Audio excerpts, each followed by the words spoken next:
Well, hello there, and again, welcome to another web chat session here on behalf of the Church of God International. As you can see, we have a special guest with us today, a pastor, Mr. Adrian Davis. Great.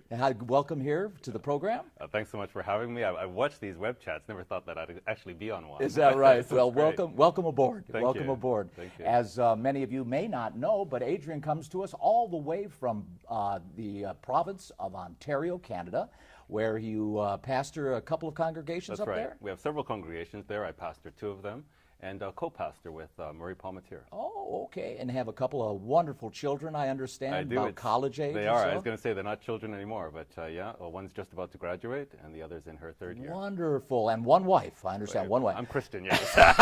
One wife. That's good. A That lovely is wife good. as well, and recently celebrated 25 years. 25 years of marriage. Well, Yeah. congratulations on that for sure. Thank you. As many of you can see, today we have quite a subject on the slate here. We're going to be reviewing a topic about Islam. That's right. Matter of fact, hopefully a few topics that we will cover going through this conversation here as we have come to know as web chats. And wanted to, before we get started though, for the sake of our viewers, Adrian, ask you a little bit about why it is that you have grown quite interested in Islam and the Muslim faith. I mean, how did you come to be somewhat acquainted with the beliefs of this particular religion? It's a great question, Bill. And I think like everybody else, Islam has become more and more into the narrative of North America. And I came across a book by a gentleman called Bill Warner. And it's called A 2-Hour Quran, which I highly recommend, by the way, A 2-Hour Quran by Bill Warner. And the Quran is a very difficult book to understand because it's not in chronological order. It's in a mixed up, so it's basically longest surah chapter to shortest, and it's not in any chronological order. So just opening the Quran, you cannot understand it. And there's a lot of repetition. What Bill Warner has done is put it in chronological order. He's basically looked at the life of the Prophet Muhammad, the Islamic prophet, and puts the Quran in the order of his life. Okay. What was going on in his career, why he received certain verses of the Quran. And that kind of gives you a continuity? It makes you can make sense out of it. Okay. And I just became fascinated. The more I studied the Quran and the Hadith, the life of Muhammad, his sayings, his traditions, it's fascinating. It's better than any television. Like, people should take the time to study this. Is that right? And I think especially as more and more Muslims come into North America, it's important for us to understand who our neighbors are, who our coworkers are, what they believe. Yeah. So I've just been, the last couple of years, I would say every single day, I've been studying this, and I find it fascinating. Well, it is a subject, and as many of us know very, very well, it's spotlighted, it's front and center, especially with many of the terrorist attacks that have occurred over the years and that have been gaining in prominence. Here we've had a recent attack down at Ohio State University, about 120 miles south of here in Ohio. Pretty close. Rather close, absolutely. And then, of course, many of us remember the attack down there in Orlando, Florida, where a homosexual bar club, I guess you could call it, the Pulse, where so many were killed and injured. And then, of course, in Nice, France, we had another event there where some Muslim Islamic jihadist. That's the one where he drove the truck. 20-ton truck running over people like there was so much roadkill, killed about, I don't know, 80-plus people, injuring about 200 more. Women and children. Women and children. It was just a bloody mess. I mean, so it goes without saying that this religion and, of course, the activities of this, and I call it for what it is, appears to be a denomination within the Islamic movement. Now, some may not agree with me with respect to that, but the fact of it is these are Muslims, and people really don't recognize that to any real extent, or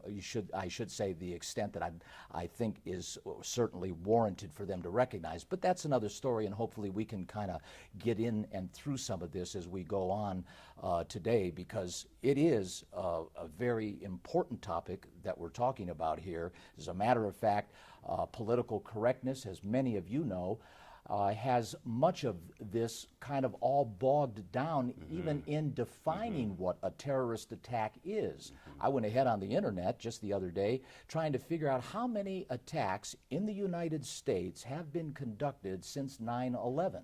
Came up with the fact that there are certain criteria that has to be met in order to define what a terrorist attack is in the United States. So consequently, the number that you're given is anywhere from as little as 37 to as many as 90 or so. In the United States? In the United States since 9/11, but based on the definition, there's some argument and debate as to how many there are. But here's the rub, and Adrian, this is really where I think perhaps we could start this discussion.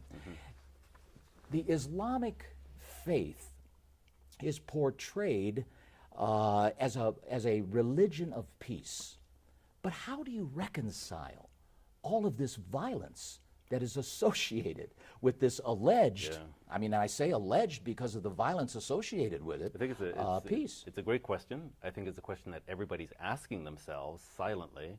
You've actually verbalized it. And I think it's great that we can talk about it. I want to go back to something you said earlier, though, about the denominations of Islam. I think we have to start there. There's only one Islam. And what I'm talking about, I'm not talking about Muslims.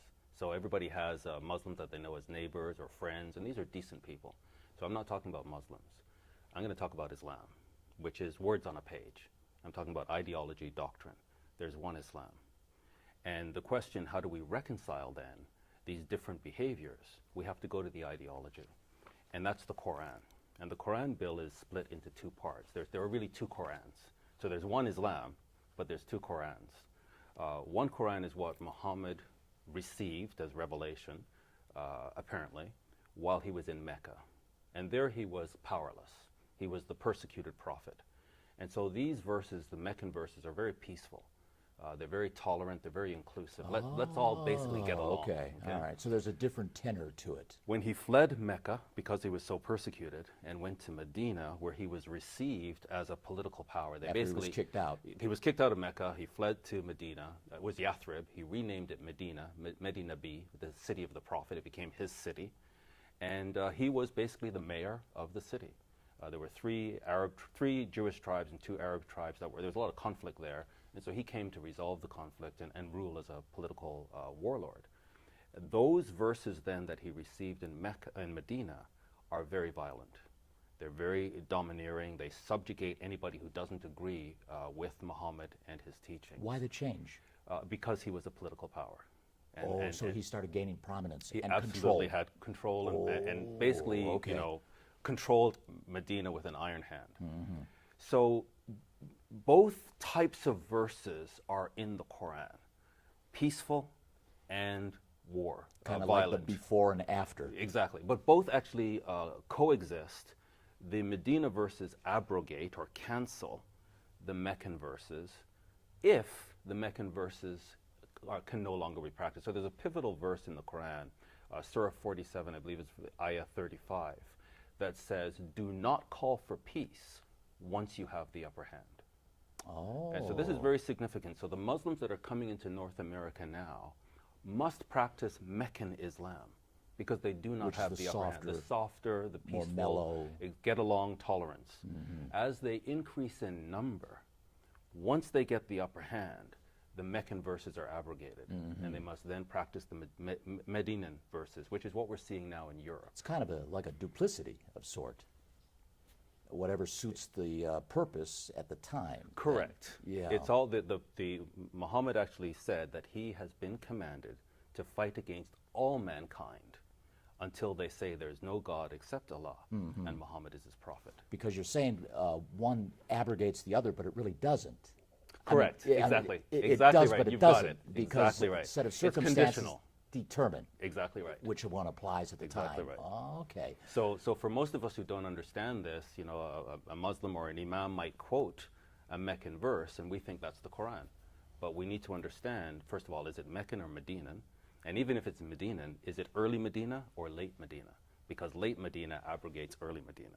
But then how does that match with their concept of God? Are we saying that God has two sides to him in this sense, or is this the political element that affords Islam to act in a certain way? I mean, because what most people don't recognize, and I think what you're kind of bouncing on, is the fact that Islam is a theocracy. Absolutely. It's a theocracy. Absolutely. There is a government political I think you're absolutely, when we underscore say to Islam, to North Americans or Western civilization, people in the West hear Islam and they think immediately religion. People in the East, when they hear Islam, they think immediately complete, total civilization. It's a theocracy that is comprehensive, absolutely. Yeah, so the concept of their God then, Islamic God, how does that compare then with the Bible, Yeah, God's Bible? I mean, totally different, but your question actually triggered another thought, and it's why Muslims, you hear Muslims always say the term mashallah, mashallah, which means if God wills, or it's God's will. So the way they get around this concept of abrogation is to say that the Quran was written in eternity past. So the Quran pre-existed before mankind. And therefore everything in the Quran, or everything in life, is predetermined. kind of like Calvinism. Absolutely, absolutely. So it's this fatalistic approach to life. And so the fact that there's abrogation in the Quran, they get around it basically by saying, this is all God's will. It's all foreordained. To go to your question, though, around the nature of God, the God of the Bible and the God of the Quran are totally different. I think if you sit down and you read the Quran, you become it's easy to get terrified, actually, reading the Quran. It's a book of threats that if you don't worship Allah, you're going to punish and burn in hell forever and ever. That's the tone of the Quran. And I can already see, too, with regards to what he's been talking to us about, is that based on circumstances, you can justify different actions, different behaviors in a fashion that may be construed as pleasing God, predicated on the political strength that you are enjoying or experiencing at the time. And I think, that goes back to this Mecca thing in the Medina. And what we're talking about, most Muslims don't necessarily understand this. They were born into it. They believe that, Islam is this beautiful religion. It's the only thing they've ever known. So it's not necessarily that what we're saying here Muslims necessarily understand. The scholars do. But you're absolutely right that it's conditional. So I think under Sharia law, there's really two answers to every question. So whatever you ask me, the answer is going to be it depends. Wow. We just have to look into the hadith to see under what conditions, because there's no real concept of good and evil in Islam. The real concept that in Islam is permissible and not permissible, haram and halal. Halal being it's permissible, haram being it's not permissible. Almost sounds like semantics, though, here.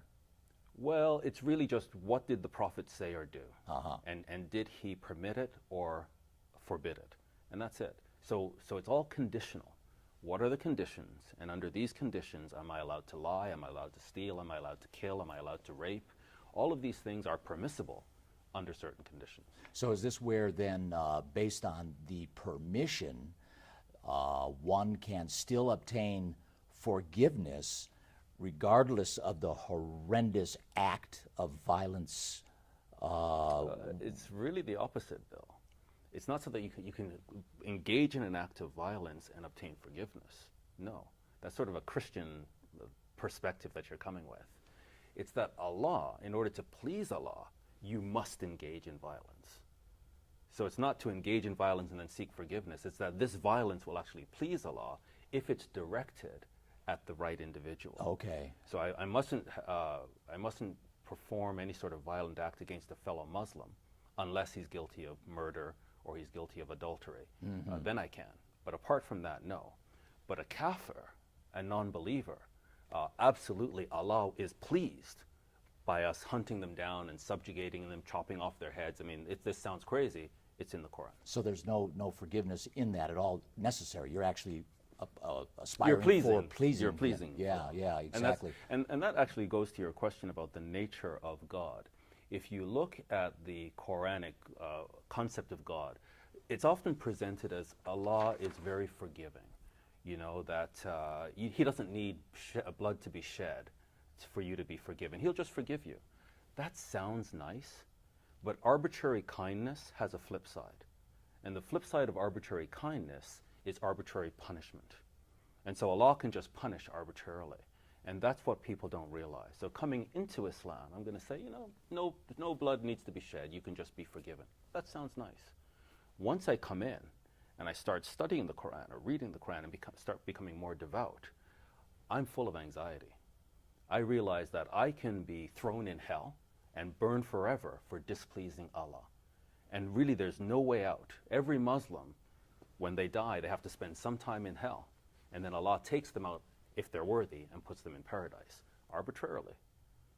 That sounds like a dysfunctional, that's forgiveness, though, in order to pull them out. That sounds like a dysfunctional forgiveness of some sort. It really is, because the devout Muslim now realizes the only way out is martyrdom. That if I blow myself up, if I martyr myself, I can go straight to paradise. And so this is where you just see people are so full of anxiety. And the paradise is construed as an erotic paradise. It is indeed. Yeah. It is indeed. There are, at a minimum, you'll get 72 virgins, and basically non-stop sexual activity for eternity. But now that's not in the Quran. No, that's a hadith. Well, hadith. In the Quran, there are promise of the Houris, but the details of it are in the hadith. Hadith. Yes. Yeah, exactly. Yeah. Yeah. But I really want to just revisit this whole point, though, about the arbitrary nature of Allah and how that creates anxiety for the devout Muslim. Whereas if you look at the devout Christian, understanding how the God of the Bible is lawful and never breaks his law, and how the blood of Christ satisfies the law. So the devout Christian, as the Christian gets serious about his or her faith, they have peace with God. They come into the atonement. They come into the atonement, right. The propitiation of Christ. Whereas for the devout Muslim, as they become more increasingly devout, they have increasing anxiety. And so this is what actually is the source of terrorism. But see, some will debate that and say that, no, that's not true, that this is a religion of peace. I was talking to an imam, as a matter of fact, based on the debate. Remember Yes, the debate that you yes. did some time ago?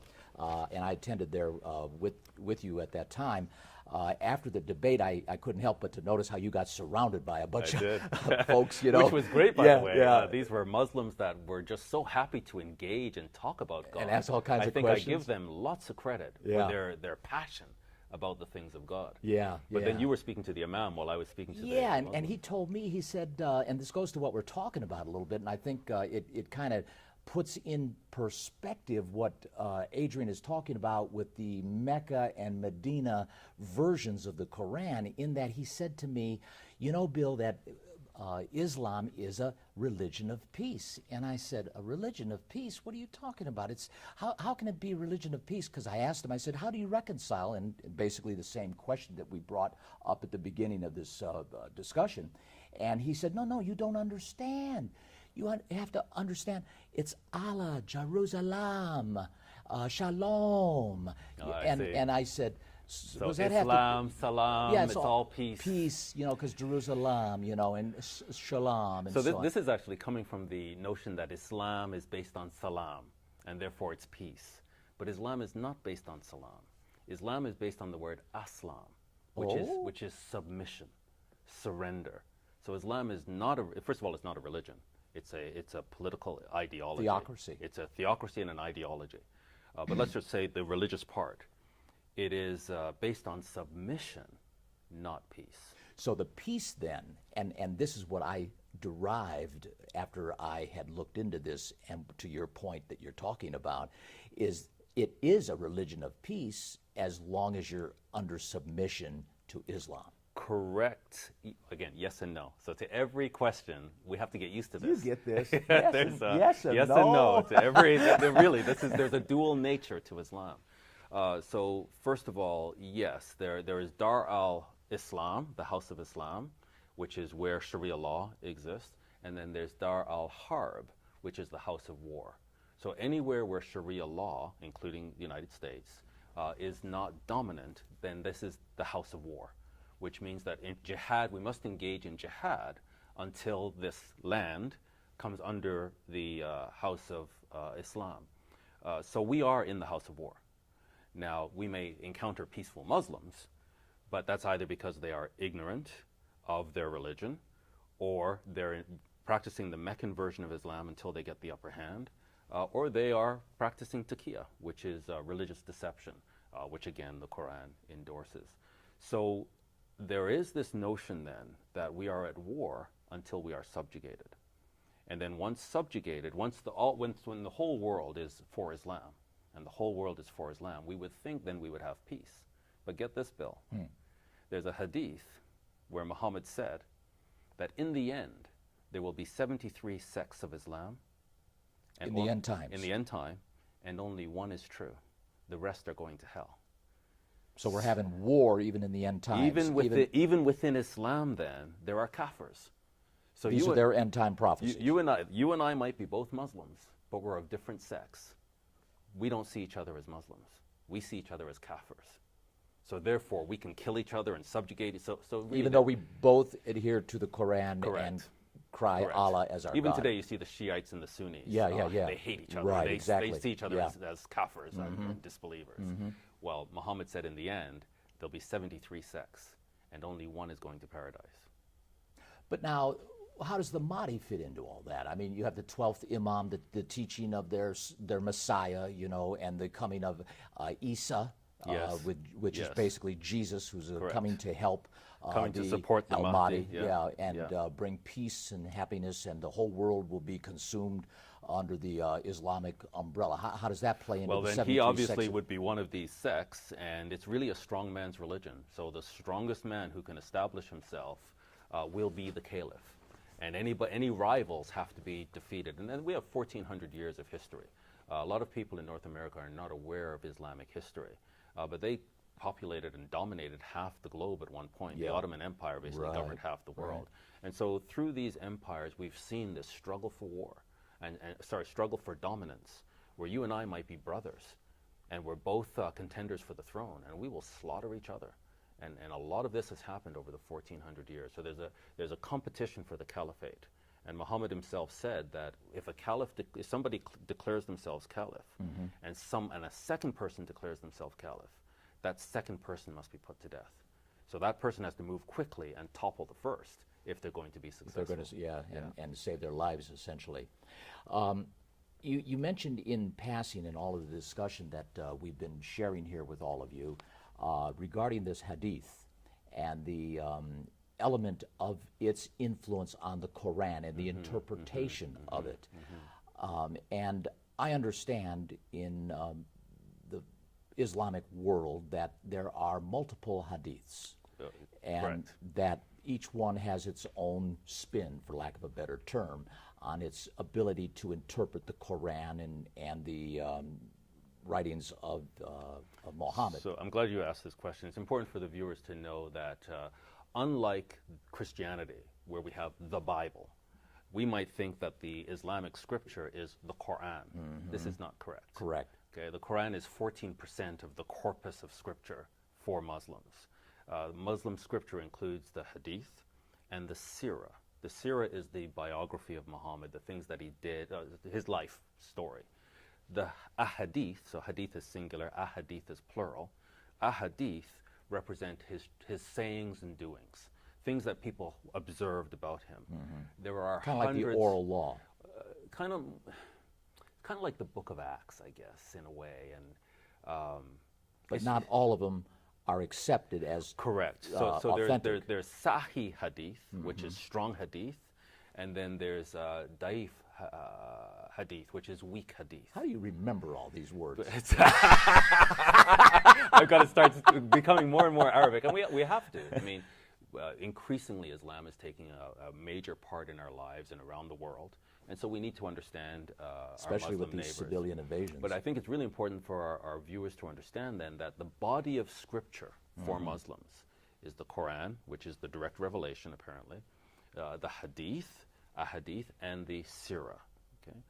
The hadith, there are hundreds of thousands of them. And then there are people like al-Bukhari who spent their life really digging down and figuring out which hadith are authentic. So out of 700,000 hadith that he had, he whittled it down to 7,000. And this is considered Sahih. So Sahih Bukhari. Muslim is another one, Sahih Muslim. Dawood is another one, Sahih Dawood. So the Sunni accept 4 different books of hadith as Sahih. And they are rich, and it's it's fascinating, Bill. I would really encourage viewers to take the time to study Muhammad's life, because 1.7 billion and fast growing are building their lives off his life. So if you're a Muslim, we don't really care about the unique abilities and talents that God gave you. We just want you to be a replica of Muhammad. And so devout Muslims basically study the hadith and study the seerah to understand Muhammad. And that's what sheds light on the Quran. You cannot understand the Quran and you cannot practice Islam without the hadith and But the the seerah. but correct me if I'm wrong. The understanding of the Quran, if you have a different hadith to read along with it, you come to a different understanding of the Quran, essentially because of the influence of the hadith that you're reading. No, I would say that that's incorrect. That the hadith really would cast light on the Quran, but you would need to know the seerah. The biography is the key to understanding what was happening in Muhammad's life at that time when he received that revelation. But you mentioned there are 7,000 hadiths. Correct. There are more. There are more. But they're all at different times and different periods. So you really need this body of text together. Yeah. I'll give you an example. In the Quran, adoption is forbidden. Muslims cannot adopt children. So, okay, why is that? Well, you'd have to read the seerah. And the reason that Muslims cannot adopt children is when you read the biography of Muhammad, you understand that he had adopted one of his slaves as his son. And he had married, this son had married a beautiful woman named Zainab. She was gorgeous. The adopted son. The adopted son. And one day Muhammad went to call on his adopted son. He wasn't home. And apparently Zainab was not fully dressed. And Muhammad saw how beautiful she was. And he said something to her that indicated to her he was really impressed with her beauty. And so she told her husband, Zayd, and so he was ready to divorce her. And Muhammad said, no, no, no, keep your wife out of it, no, no, no. And then a revelation came from Allah, saying that... Convenient. Conveniently. It's, it came from Allah saying that Muhammad is hiding what's in his heart, but Allah will disclose it. And Allah basically wanted Muhammad to have Zainab to wife. And so Zayd, the son-in-law, was to divorce her so that Muhammad could marry her. And where does the hadith come in So, to this? so from that point then, adoption is no longer allowed in Islam. So you now have to look to the seerah and the hadith to get the context of that verse in the Quran. But what if I have another hadith, not the one that maybe I had a instead of hadith number 1, I had hadith number 500. Well, so if it's sahih hadith, strong hadith, they won't contradict. But if it's daif, if it's weak hadith, it could be something that somebody made up for political reasons. See, this, my friends, gets me. Because the rap on Christianity that many Muslims have today on Christians is the fact of how do you know what scriptures to pick and to take from in order to justify the understandings you have of the Bible? Because you see, and I think you would agree with me in respect to this, and many of you I know would agree with me because you've heard this before, that most in the Muslim religion will default to the fact that the Bible is corrupted.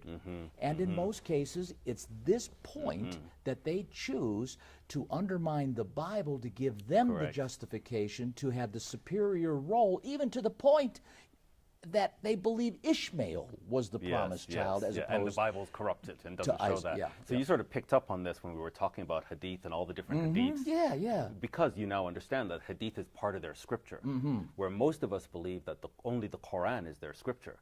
And everybody's memorized the Quran. But you've got to have these hadiths. But the hadiths are part of their scripture. And the hadiths are all over the place. And they got to be a strong one over a weak one. Exactly right. And then, and also the Quran itself, there are multiple Qurans. This narrative that there's only one Quran and everybody's memorized it, this is incorrect. So I guess what I'm saying is they don't have no place to stand. They don't. They really don't. They really don't. But we do with the scriptures. So you say, oh, well, what scriptures, what books should be in the Bible? Are there, 39 books? Are there 66? Are there 72? Are there 85? We can address this like head on, head on. And basically the way I would address it is Luke 24. After Christ was resurrected, where he met with his disciples, and he taught them out of the scriptures, beginning at Moses and all the prophets, and in the Psalms, all the things concerning himself.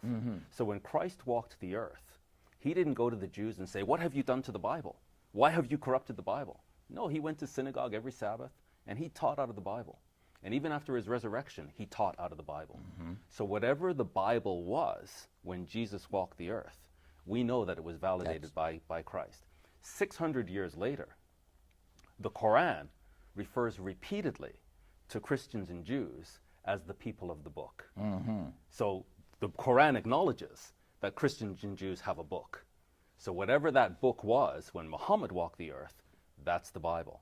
So to make this, that's the Hebrew Bible, to make this argument that the Bible is corrupted, what they would have to prove is that from 600 AD to now, that somehow all over the world, everybody agreed together of different Christian denominations, different Jewish sects, to corrupt the Bible, which we know isn't true. Right. So the Old Testament we can establish, and then the New Testament integrates so intimately with the Old Testament that anything that, if there was anything that contradicted the Old Testament, we would know it would be suspect. But it doesn't. It integrates beautifully. Exactly. Unlike the Quran, which has no clue what's in the New Testament, and none at all. And which came, around 600 AD, 605, somewhere in That's that right. area. I mean, Well, it came over a period of period of 27 time. years. Yeah, yeah. Yes.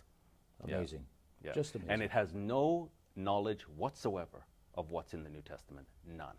And its knowledge of the Old Testament is very flawed. And it's based on oral stories. It's the stories that were extant at the time. That's what's found itself in the Quran, not a proper understanding of what's in the Old Testament. This is just really amazing, and I think your knowledge and information, Adrian, your exposure to Islam and what you've shared with us here just in this, half hour or so that we've been talking about it, has illustrated, if nothing else, and certainly I think many of you would agree with me in this respect, is that Islam is a very complex religion. If I can just say this, it is complex. People will fight for it. People will die for it, not understanding it. And in fact, the Quran teaches that it's okay for a Muslim to lie to Muslims. And so a Muslim, an imam, can be lying to a true believer and send them to their death and feel quite comfortable with their conscience because they're allowed to do that. It's a complex, and that's what I say to anybody considering Islam, read the fine print. Study the Hadith, study the Quran, study the Sirah. Don't just jump in. And I personally find it fascinating. And I think the more you study, the more you understand this.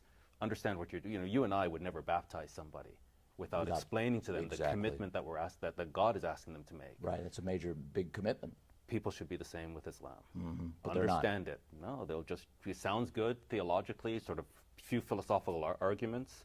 Sounds decent, God is one, and they'll jump in. Wow. And then once you're in, you can't leave. Apostates are put to death. So you fall into this category where you cannot be forgiven. It's like the Hotel California. Yeah. You can check in, but you can't can't leave. check out. Yeah. Yeah. So again, you cannot obtain forgiveness if you go apostate. Oh, no way. No way. No way. No way. No. You need to be slaughtered now and you burn in hell forever. Amazing. Just amazing. Well, my friends, I'm sure you can see that we've just kind of scratched the surface on this particular subject regarding Islam and Muslims and the many pieces of the puzzle that this particular religion does indeed require and certainly is a part and parcel of. Yeah. And again, I don't speak about Muslims. I speak about Islam. Yeah. So I'm concerned about ideology, words on a page. There are, 1.8 billion Muslims and probably all have 1.8 billion opinions. The only opinion I care about is what Muhammad taught and did. Point well taken. He defines Islam. Yeah. Your neighbor, your coworker, they don't define Islam. Muhammad defines Islam. So if Muhammad did it, if Muhammad said it, if Muhammad taught it, that's Islam. Good point. Good point, and point well taken. And I think all of us need to keep that in mind to begin to try to help clarify a little bit of just what we've been exposed to here today. As we normally do, I want to make an offer to all of you as we bring this program to conclusion to hit us on our website at www.cgi.org or go ahead and email us at info@cgi.org and request your free DVD on the debate that we had that Adrian Davis conducted with an imam, an hour-and-a-half debate, professionally managed with a moderator, conducted some time ago that will be very interesting, goes into far more detail with what we've been able to scratch the surface here on today. Go ahead and request your free copy or just hit us on our website and you can get a link there at cgi.org and watch it, stream it right there to your own computer, and you can watch it very conveniently and immediately if you'd like. But we do have it available on DVD. Well, Adrian, I want to thank you very much for coming down from Ontario. I want to thank you for having me. This is To great. spend the time with us and cover this Yeah. particular subject. I think we're going to have a second part to this, because I think we could certainly build on this as an educational Yes, service, absolutely. if for nothing else, for the brethren in the church and others around the world that this program and our internet services provide. I look forward to that. So thanks a lot again, Great. and look forward to part 2. Friends, this is Bill Watson, and again, Adrian Davis, wishing you certainly that God be with all of you, and we never say goodbye until we meet again. Amen.